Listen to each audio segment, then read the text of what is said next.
බුදු හිමියන් වඩිනවා.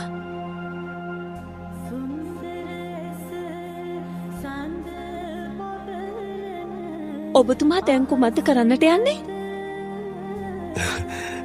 සිරිපතුල්වල මඩ තැවරෙන්නට නොදී මා බුදුහිමියන් මේ මඩගොහරුවෙන් එගොඩ කරනවා. ඒත් උන්වහන්සේට පූජා කරන්නට මලක්වත් මා ළඟ නැහැ.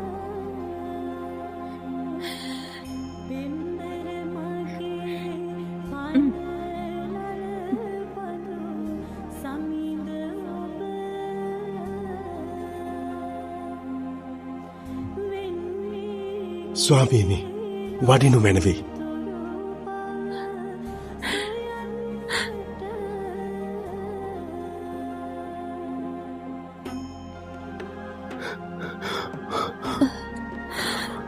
ඔබ වහන්සේගේ ශ්‍රීපා යුග්මයට මම සේතුවක් වෙම්වා.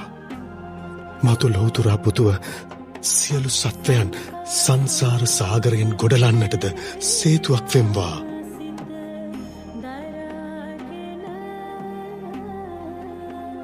මහණෙනි, මට ජීවිතය පුදාහොත් මේ ධානලාභී තපස්සී පුරුෂයා දස පාරමිතා පුරා සාරා සංඛ්‍ය කල්පලක්ෂයකින් මතු ගෞතම නම් බුදුවන්නේය. යශෝදරා නම් කුමරිය අගමෙහිසොන් වෙයි. රාහුල නම් කුමරා පුතුවේ.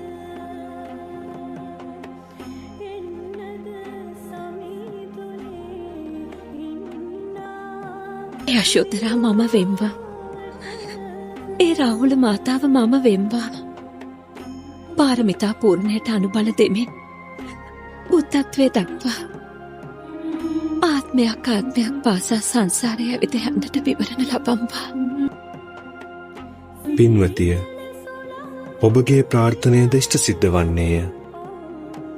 තවුසානෙනි, මැය ඔබට සමසිත් ඇති, මනා දැකුම් ඇති, පිය තෙපුල් බණන ප්‍රිය භාර්යාවක වන්නේය.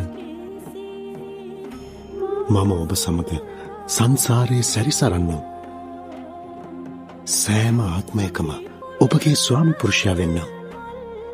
ඒත් මා බුද්ධත්වය ප්‍රාර්ථනා කරන තැනැත්තෙක්.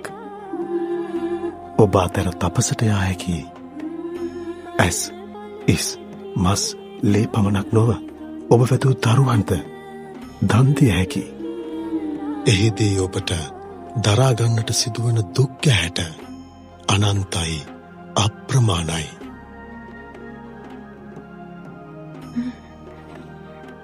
මම ඒ සියලු දුක් ගැහැට දරා ගන්නම්. ඔබගේ බුද්ධත්වයේ සෙවණැල්ල වෙන්නම්.